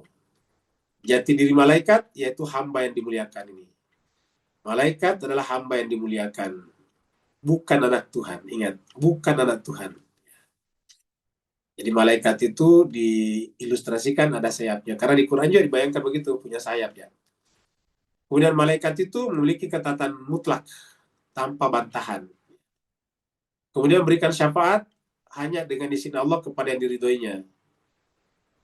Kemudian di ayat 30 tadi Allah berbicara tentang alam semesta tadinya satu. Lalu kemudian dipisahkan, pemisahan langit dan bumi. Setelah bumi terbentuk, air diciptakan. Kehidupan berasal dari air. Kemudian karena kita berasal dari air, larangan mengotori air yang menggenang. Ini hadisnya Al-Quran dan hadis ini semuanya. Coba kita lihat ketertiban semesta dan petunjuk Allah. Panduan langkah demi langkah memahami hakikat malaikat, kosmologi penciptaan, dan amal nyata di muka bumi. Amal salih maksudnya di muka bumi. Disajikan dalam 3 pilar utama. Coba kita lihat pilar-pilarnya. Pilar pertama, dari ayat 26 sampai 30, pilar pertama adalah alam gaib. Berbicara tentang alam gaib. Terutama ayat 26 sampai 29 tentang malaikat. Hakikat dan ketauhidan. Jadi malaikat itu bukanlah anak Tuhan, tetapi hamba yang dimuliakan. Yang kedua, alam semesta. Kosmologi dan sumber kehidupan. Yaitu bahwa alam gaib terbentuk dulu awal, baru kemudian alam semesta. Alam semesta terbentuk tadi dari satu titik. Lalu kemudian terpisah, membelah melebar terus-menerus. Lalu kemudian Allah jadikan air sebagai sumber kehidupan. Kemudian ketiga, alam nyata. Ini pilar ketiga. Refleksi amal dan kesucian, yaitu menerjemahkan ketauhidan dan hukum alam ke dalam tindakan nyata manusia dengan menjaga kebersihan dan mencintai karena Allah. Ingat, menjaga kebersihan lingkungan dan mencintai sesama karena Allah. Lihat, menjaga kebersihan lingkungan dan mencintai sesama karena Allah. Inilah 3 pilar utama dalam kehidupan kita. Alam gaib, alam semesta, kosmologi, dan kemudian manusia. Ya. Inilah hukum-hukumnya. Alam gaib sifatnya adalah suci, maka malaikat adalah makhluk yang suci, dimuliakan. Alam semesta sifatnya adalah dinamis, bergerak terus-menerus. Sedangkan alam nyata dalam manusia itu adalah bertumbuh. Maka kemudian kita harus menjaga pertumbuhannya dengan memelihara air, kebersihan, dan juga mencintai karena Allah. Kemudian langkah pertama, kedudukan malaikat. Ada 3 langkah, dari 3 pilar ada 3 langkah. Wa qalu ta'ala rahman walad. Tadi ayat yang kita baca, mereka mengatakan Tuhan punya anak. Bukan anak, malaikat itu adalah hamba. Jadi ayat ini secara tegas membantah klaim kaum musyrik. Malaikat adalah entitas suci yang sepenuhnya tunduk dan dimuliakan, bukan keturunan Allah. Kemudian langkah kedua, anatomi ketaatan malaikat. Ada 4 ketaatannya malaikat. Yang pertama, disiplin lisan. Apa disiplin lisan? Tidak pernah berbicara mendahului perintahnya. La yasbiqunahu bil qaul. Jadi tidak pernah berbeda dengan perkataan Allah. Kalau kita sekarang al-qaulnya Allah adalah Al-Quran. Kita usahakan jangan sampai kita yasbiqunahu, mendahulunya. Yang kedua adalah aksinya presisi. Malaikat hanya mengerjakan perintah-perintahnya. Wahum bi amri ya'malun. Mereka hanya melakukan apa yang Allah perintahkan. Di luar perintah Allah memboros waktu, dan itu adalah syubhat dan bahkan bisa dosa. Jadi wahum bi amri ya'malun. Amr itu 2 macam. Ada perintah melaksanakan, ada perintah meninggalkan. Perintah meninggalkan biasa disebut dengan larangan. Yang ketiga, syafaat terbatas. Hanya memohonkan syafaat bagi mereka yang diridai Allah. Jadi, apa maknanya kita pelajari nomor 3 ini? Agar kita berusaha menjadi orang yang diridhoinya. Karena syafaat itu hanya akan diberikan kepada orang yang Allah ridhoi. Makanya Allah berkata dalam surat Al-Fajr, ya ayyatuhan nafsul mutmainnah, irja'i ila rabbiki radiyatan mardiyah. Di tempat yang dikatakan radhiyallahu anhum wa radu'an. Yang keempat, rasa takut. Malaikat itu memiliki rasa takut, sangat berhati-hati. Wahum min khasyatihi mushfiqun. Malaikat itu sangat berhati-hati dalam bertindak. Langkah ketiga, keadilan mutlak. Ketauhidan tidak memiliki pengecualian. Namanya ketauhidan tidak memiliki kecualian. Siapapun, bahkan entitas semulia malaikat yang mengklaim sifat ketuhanan akan mendapat balasan jahanam. Wa may yaqul minhum inni ilahun min duni fadzalika najzi jahannam. Siapa saja mengaku-ngaku sebagai ilah selain daripada Allah, maka balasannya dalam neraka jahanam. Kadzalika najzi zalimin. Kemudian langkah keempat, teori kosmologi. Ini adalah ayat 30 tadi. Jadi itu bahwa alam semesta tadinya 1 titik, ini anggaplah di 1 titik ini, kemudian membesar, ya menjadi apa? Terbelah, kemudian terpisah-pisah. Setelah terpisah-pisah lahirlah planet, lahirlah kita punya keluarga matahari ini, tata surya ini, lalu kemudian ada bumi, di bumi diciptakan air. Jadi teori penyatuan atau kosmologi bersifat unity. Tadinya ratqan, baru kemudian fafataknahuma. Kemudian setelah bumi terbentuk, Allah ciptakan air. Dan kami jadikan segala sesuatu yang hidup berasal dari air. Air ditetapkan sebagai esensi dasar bagi seluruh makhluk biologis yang hidup. Jadi ingat, air. Refleksi amal 1. Menjaga esensi kehidupan. Ingat, menjaga esensi kehidupan. yaitu jangan pernah kencing di air yang tergenang. Dari kosmologi menjadi ekologi, dari alam semesta tadi menjadi pentingnya menjaga kesucian air. Karena ingat, larangan mencemari air menggenang bukan sekadar aturan kebersihan fisik, melainkan langkah nyata pelestarian lingkungan dan penghormatan terhadap esensi penciptaan. Kalau kita baca Islam, Al-Quran itu luar biasa, Islam itu sangat luar biasa. Tapi pada faktanya umat Islam itu cenderung kotor, jorok, dan membuang sampah sembarangan. Bahkan Indonesia, negara mayoritas muslim terbesar di dunia, ingat Indonesia itu adalah negara mayoritas berpenduduk Islam terbesar di dunia. Lebih besar daripada India, lebih besar daripada Pakistan, Indonesia. Tetapi jemaah sekalian, sampai sekarang pun pengolahan sampah di Indonesia tidak selesai. Di mana-mana sampah. Pengolahan sampah tempat kita di kajian tadabbur ini selalu melakukan bakti sosial dan juga korban kemarin, itu adalah di sekitar pembuangan sampah terbesar di Asia Tenggara, di Bantar Gebang. Di sana banyak anak-anak yang hidup dari mengambil sampah-sampah. Ya. Sampahnya menggunung, ya, ditumpuk-tumpuk begitu saja dan sering sekali terjadi korban. Bahkan kita baru dengarkan juga bahwa di luar Jakarta, di pulau, juga ditempati membuang sampah luar biasa. Ya. Ditempati membuang sampah. Ini negara muslim terbesar, tetapi mengelola sampah saja tidak pernah bisa selesai. Refleksi amal kedua, yaitu mencintai karena Allah. Jadi ingat, mencintai. Makanya jemaah sekalian, agama itu mendidik manusia untuk benar-benar berkorban tanpa pamrih. Jadi agama ini ingat, kita didik manusia untuk bagaimana caranya berbuat semata-mata karena Allah, dan dimulai daripada gurunya. Jangan sedikit-sedikit uang, sedikit-sedikit kepentingan, sedikit-sedikit materi. Ini berbahaya, dan ini yang menyebabkan Indonesia menjadi sarang koruptor terbesar di dunia. Salah satu. Karena sedikit-sedikit ini dengan uang. Ya. Jadi mencintai karena Allah SWT. Jadi kita berhubungan satu sama lain semata-mata karena Allah. Ini adalah hadisnya, hadis Muslim nomor 456. Jadi pas satu, niat dulu harus tulus. Aksi kemanusiaan terbaik adalah niat tulus. Tidak ada kepentingan, tidak ada vested interest. Ya. Semata-mata karena Allah. Yang kedua, nanti akan Allah intervensi, masuk. Jadi kalau kita niatnya tulus karena Allah, maka malaikat datang. Kalau tadi dalam bentuk cerita, dalam bentuk dia hadir di dalam jiwa kita. Karena di dalam jiwa kita itu ada dua pengaruh malaikat dan pengaruh iblis. Nah, ketika malaikat yang datang, kebaikan yang muncul.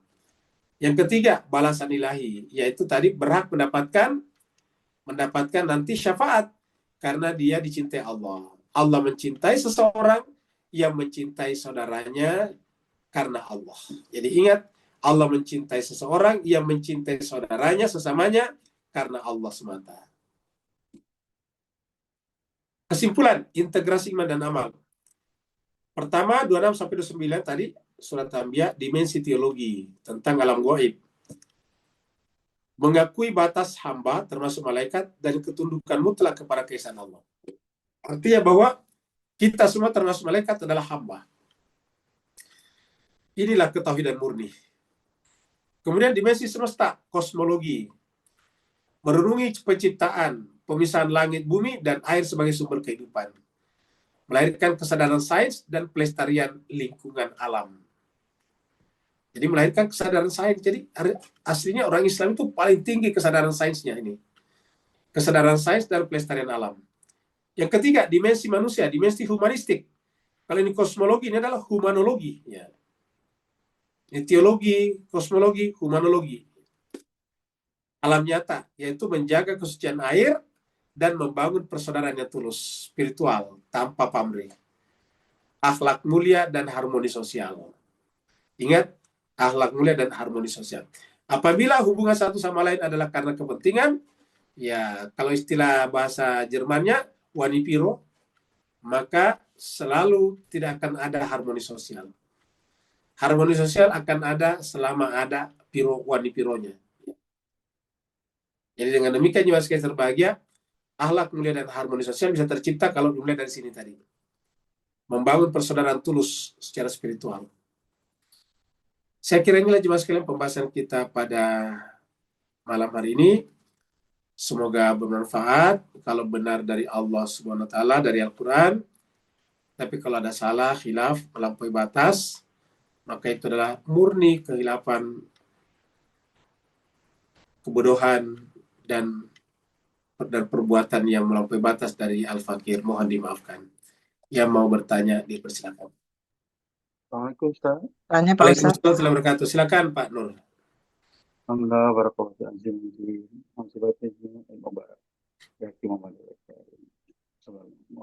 Ustaz, konklusi yang dikumpulkan di ayat 21 terutama yang dikonklusikan pada ayat 25 Ustaz, seolah-olah memperingatkan kita tentang ditajalikan peristiwa mubahalah zaman Nabi, di mana beliau berani mempertaruhkan ahli family suci yang terpilih. Persis Imam Hussein pun buat benda yang sama di Karbala pada tahun 61 Hijrah demi mempertahankan kemurnian tauhid yang diperbincangkan hari ini. Yang mana ini adalah perbuatan moyang mereka Ibrahim AS mulakan ketika beliau menegakkan prinsip tauhid tadi, serta membuktikan rela berserah total pada Allah demi mendapatkan redanya dengan sanggup mengorbankan Ismail. Dan Allah mentajalikan serta mengkotakan janji Allah kepada Ibrahim untuk memilih keturunannya yang terpilih tadi melalui kisah wilayah tadi. Dan ringkasnya, berwilayah kepada manusia-manusia suci tadi adalah mempertahankan tauhid yang suci, dan ini mengembalikan kesucian umat itu sendiri. Beri pencerahan teguran apa mahabatin ilmu barat. Baik, terima kasih banyak Pak Nur. Jadi jemaah sekalian berbahagia, mari kita lihat di gambar ini di atas 3 pilar ya pesan Al-Anbiya. Jadi jemaah sekalian berbahagia, jadi pilar pertama alam gaib, ini adalah tauhid, alam semesta, kemudian alam nyata kehidupan di sini. Nah, kita saksikan, kita perhatikan bahwa yang namanya apa yang kita saksikan dalam nyata adalah kontinuitas, keberlanjutan daripada alam gaib. Misalnya manusia suci di sini adalah dia garis dari sini. Jadi makanya misalnya manusia suci di sini dia merupakan rahmat bagi seluruh alam. Contohnya Nabi Muhammad kita dikatakan wa ma arsalnaka illa rahmatan lil alamin. Dia adalah rahmat bagi kosmologi, alam semesta. Jadi wa ma arsalnaka illa rahmatan lil alamin. Kenapa? Karena dia berasal dari sini, alam gaib, alam ketika belum terbentuk alam semesta. Nah, apa yang dilakukan tadi oleh Imam Hussein di Karbala adalah untuk membawa kita ke garis ini kembali. Karena aslinya kita dari sini nih, ditiupkan roh masuk ke sini, masuk ke sini. Nah, harusnya kita kembali lagi ke garis ini, ya, kembali ke sini nih. Nah, tapi bagaimana cara kembali ke sini? Mengikuti orang suci. Karena orang suci itu tidak pernah keluar dari sini. Orang suci itu adalah orang yang Allah jamin adalah jalan hidupnya lurus. Lurus itu adalah kembali ke sini, murni kembali ke sini. Kalau mengikuti yang lain, kita akan menjadi pertaruhan politik, pertaruhan kekuasaan. Jadi kita dijunjung oleh penguasa selama menguntungkan kekuasaannya. Tapi kita akan dibunuh, disembelih, dibantai kalau tidak menguntungkan kekuasaannya. Jadi apabila kita hanya ikuti penguasa dan penguasa membuat agamanya sendiri, namanya agama penguasa, itu hanya kita menjadikan kita sebagai objek, bukan subjek. Ya. Dengan demikian, Imam Hussein datang untuk membuat kita jadi subjek, bukan objek. Apa namanya subjek? Berdaulat pada dirinya, menentukan jalan hidupnya, mengikuti kebenaran, kembali kepada garis ini. Ihdinas siratal mustaqim, siratal ladzina an'amta 'alaihim. Nah, itulah yang ingin disampaikan oleh Imam Hussein. Jadi dengan demikian, Imam Hussein itu bukan memperjuangkan dirinya, keluarganya bukan, tapi kita semuanya. Maka seharusnya perjuangan Imam Hussein itu bukanlah perjuangan untuk kelompok tertentu, tapi seluruh manusia. Makanya kita lihat di Karbala itu semua manusia juga ada. Di Karbala itu ada orang yang baru masuk Islam. Bahkan ada yang mengatakan ada budak di sana yang masih non-Islam. Ada bayi di sana, ada anak balita di sana, ada remaja di sana. Ada pemuda di sana, ada orang tua di sana, ada perempuan, ada laki-laki di sana. Semua jenis manusia ada di sana. Dari bayi sampai kepada yang manula ada di sana. Manusia usia lanjut. Itu semuanya di sana. Mewakili manusia. Ya. Dengan demikian, Imam Hussein ini adalah harusnya menjadi teladan bagi seluruh manusia. Dan dipelajari oleh seluruh manusia. Karena begitulah caranya mempertahankan kemanusiaan. Kita belajar kemanusiaan, humanism, ataukah hak asasi manusia dari negara-negara seperti Eropa dan Amerika. Nggak mungkin. Mereka telah menjajah dunia beratus-ratus tahun dan sampai sekarang pun juga. Lihatlah Amerika, lihatlah sekarang Uni Eropa. Uni Eropa tiba-tiba mensanksi Iran hanya gara-gara menguasai Selat Hormuz. Tapi kenapa tidak berani mensanksi Amerika? Karena menyerang Iran. Kan ini menunjukkan adalah mental aslinya keluar, yaitu kolonialisme, imperialisme. Nah, kita ikuti mereka hanya karena berbicara tentang hak asasi manusia, sebetulnya kita menjadi variabel kekuasaan imperialisme mereka. Dan kita tidak berdaulat pada diri kita sendiri, tidak berdaulat pada diri sendiri artinya kita tidak bertauhid. Karena tauhid itu adalah tidak ada yang ditakuti, tidak ada tempat bergantung selain daripada Allah. Itulah kedaulatan individu sejati. Berikutnya, Wawa, silakan, Pak. Ya, Pak Ustadz. Terima kasih. Assalamualaikum. Waalaikumsalam. Pak Ustadz, yang tadi Pak Ustadz sampaikan bahwa air itu merupakan esensi kehidupan, sumber kehidupan dan yang utama, yang awal kehidupan. Bagaimana hubungannya dengan penciptaan Nabiullah Adam yang dari tanah? Kalau memang itu sumber awal kehidupan, kenapa nggak manusia diciptakan dari air, Pak Ustadz? Makasih, Pak Ustadz. Baik, terima kasih banyak. Jadi Mas Kaisar Bahagia, nah Nabi Adam itu dikatakan mintin dari tanah. Ataukah dari lumpur? Ya, coba kita lihat di sini. Mau perhatikan ayat-ayatnya. Jadi pertama kita buka surat ini ya. Kita buka surat 38. Surat Sad ayat 72.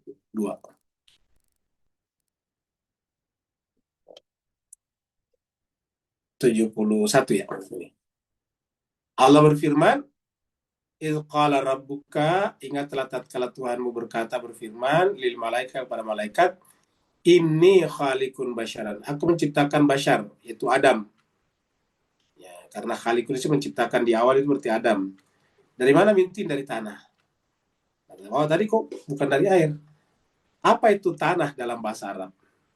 Tanah dalam bahasa Arab itu adalah unsur pasir yang bercampur dengan air. Tanah namanya. Ya, jadi ketika turab dicampur dengan dicampur dengan air, tin namanya. Ya, jadi tin itu adalah ikhtalatat turabu wal ma'. Jadi yang namanya tin itu adalah bercampurnya antara turab dengan ma'. Ya. Itu tin namanya. Ya. Jadi tin itu adalah percampuran antara. Jadi tidak mungkin jadi tin kalau tidak ada airnya. Ya, jadi ada unsur air ya Pak Ustadz? Harus ada airnya, air yang membuatnya jadi tanah. Ya, seperti itu. Tanpa air tidak bisa jadi tanah, dan tanpa tanah tidak bisa menjadi manusia, seperti itu. Kita lihat lagi misalnya ayat berikutnya. Surat 15. Ayatnya 28. Wa qala rabbuka lil malaikati inni khaliqun basyaran min salsalin. Tanah liat kering. Min hamain, dari lumpur hitam. Nah, kita lihat.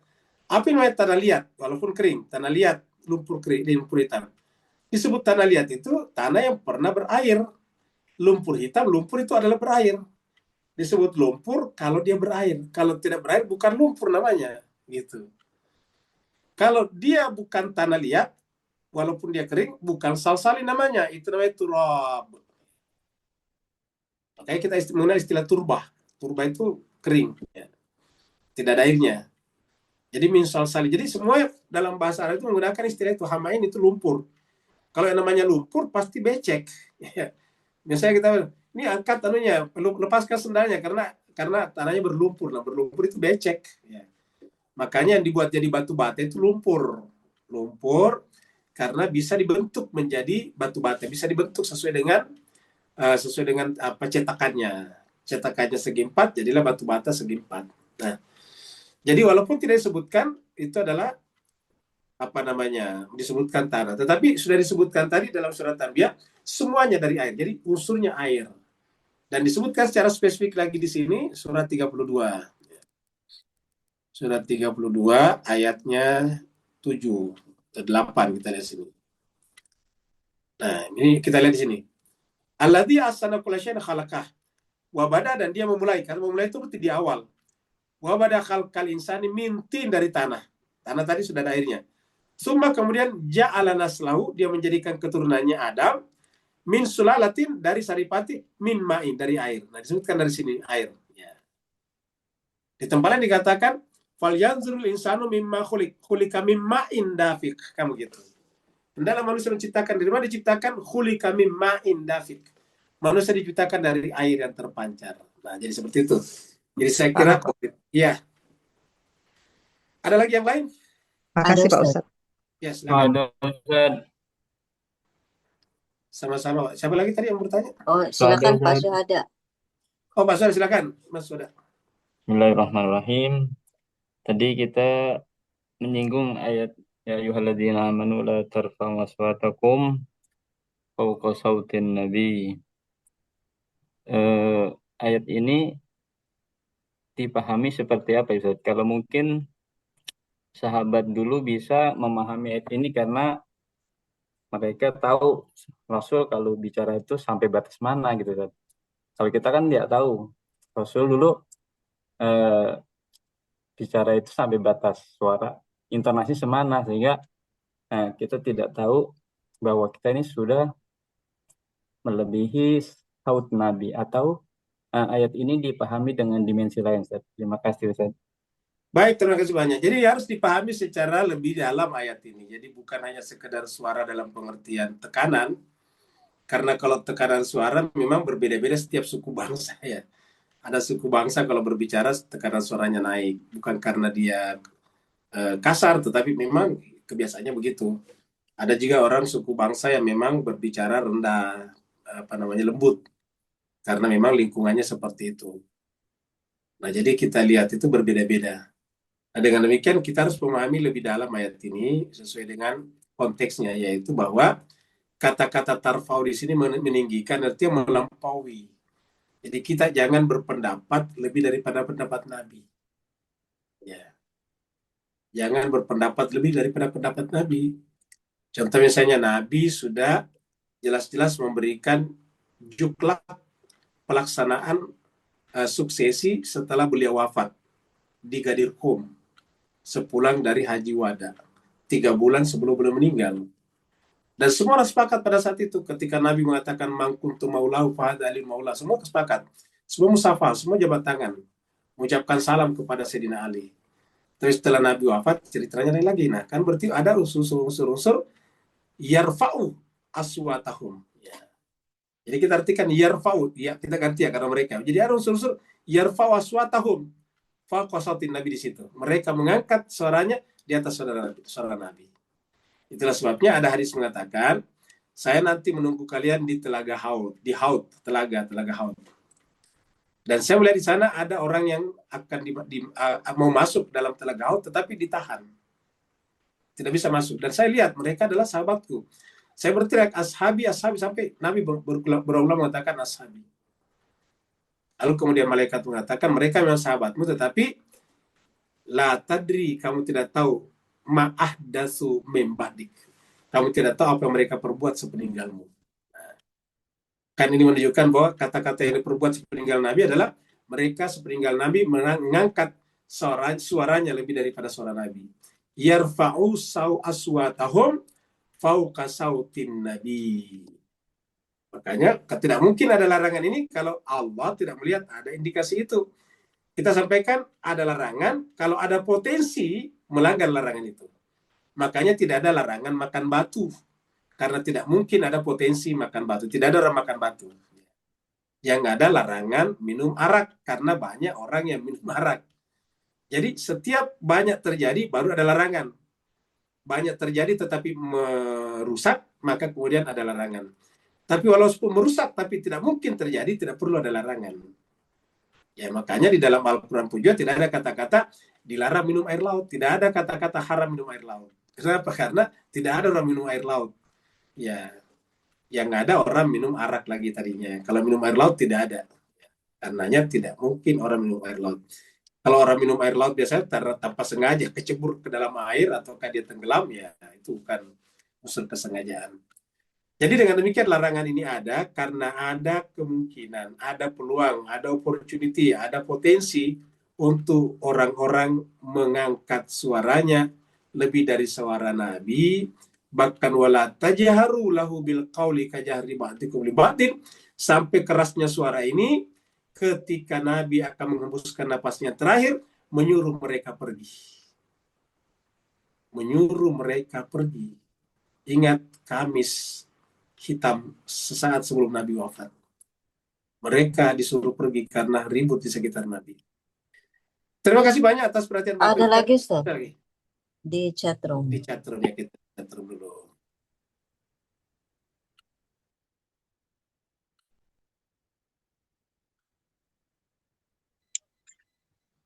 Dari Pak, ya dari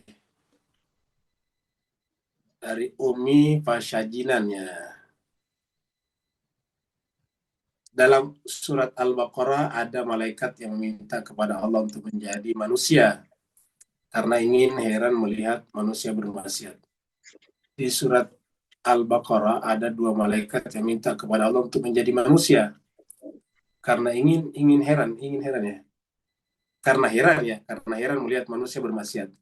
Mereka merasa jika jadi manusia bisa berbuat baik. Tapi nyatanya mereka jadi seperti dukun. Mohon penjelasannya mengenai malaikat tersebut.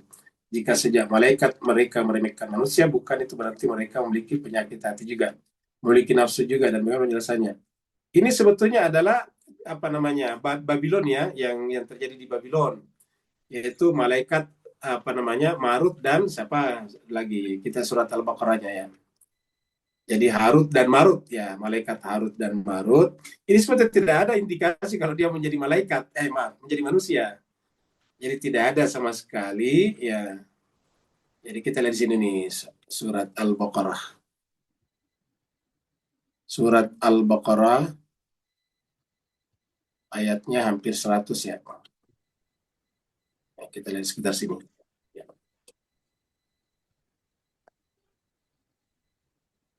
Ini sekitar 100 atau sebelum 100 ya. Belum ada di screen, Ustaz. Ini tidak ada ya. Halaman ayatnya 102. Ya, kita baca 102. Kita screen dulu ya, masuk screen. Ya, kita ke screen dulu.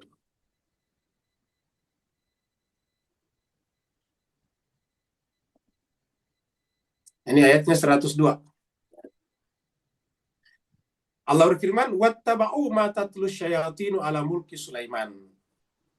Dan mereka mengikuti ma tatlu syayatin, apa yang syaitan ajarkan. Tatlu itu adalah membaca, ajarkan, telaakan. Ala mulki Sulaiman, pada saat kerajaan Sulaiman. Di waktu kerajaan Sulaiman berdiri, ada syaitan yang mengajar. Wa ma kafara Sulaiman. Ingat, syaitan itu adalah manusia yang buruk ya. Syaitan itu jangan bayangkan entitas tertentu. Syaitan itu minal jinnati wan nas, dari jin dan manusia. Kalau yang mempengaruhi kita ya syaitan manusia. Yang pengaruhi jin ya syaitan jin. Wa ma kafara Sulaiman walakinna, dan Sulaiman tidak mungkin kafir. Nabi Sulaiman tidak mungkin kafara. Walakinna syayatin kafaru, akan tetapi syaitan itulah yang kafaru. Kenapa kafaru? Yu'allimuna nasa sirra, mengajarkan manusia tentang sihir. Wa ma unzila ala malakain, dan Allah ya tidak menurunkan alal malakaini, kepada 2 malaikat di Babil, di negeri Babil, Babilonia, yaitu Harut wa Marut. Nih, Harut wa Marut. Ya. Harut wa Marut. Jadi ini adalah malakain itu 2 malaikat, malaikat Harut dan Marut. Jadi seperti yang kita ceritakan tadi hadis, dan bisa kita baca cerita Maryam, cerita Nabi Ibrahim, dan beberapa nabi yang lain, bahwa malaikat itu bisa datang berwujud manusia. Ya. Bedanya mereka tidak menyantap hal-hal yang sifatnya biologis seperti manusia, seperti tidak makan. Waktu zamannya Nabi Ibrahim dia datang, disuguhi makanan oleh Nabi Ibrahim, tidak dimakan. Jadi Harut dan Marut. Wa ma yu'allimani min ahadin, dan tiadalah kedua malaikat itu mengajari manusia, satupun manusia, hatta yakula, kecuali keduanya berkata. Jadi inna manahnu fitnatun, kami ini fitnah, maksudnya kami ini datang sebagai ujian bagi kalian. Ingat, fitnah itu adalah ujian di sini. Fitnah itu dalam bahasa Al-Quran beda dengan fitnah dalam bahasa kita. Fitnah dalam bahasa kita adalah menceritakan aibnya orang padahal tidak begitu. Kalau Al-Quran menceritakan aibnya orang padahal tidak begitu, namanya buhtan, bukan fitnah. Inna manahnu fitnatun. Jadi malaikat Harut dan Marut mengatakan kami ini adalah fitnatun. Fala takfur, maka janganlah kalian ingkar. Kami mengajar tapi jangan ingkar. Fayata'allamuna minhuma. Tapi mereka belajar daripada keduanya. Ma yufarriquna bi bainal mar'i wa zawjihi. Nah, mereka justru belajar daripada Harut dan Marut sesuatu yang bisa memisahkan manusia dengan istrinya atau pasangannya. Jadi artinya apa? Menyalahgunakan apa yang diajarkan malaikat. Ya, malaikat mengatakan jangan kafir, artinya tidak boleh begini. Sama dengan Al-Quran juga. Al-Quran itu banyak yang salah gunakan. Al-Quran ditulis dilipat-lipat dengan harapan tidak terkena tidak terkena sweeping namanya kalau polisi memeriksa kendaraan. Ya. Kalau misalnya Al-Quran digulung-gulung sebagai tabarruk, sebagai kita ingat selalu, nggak masalah.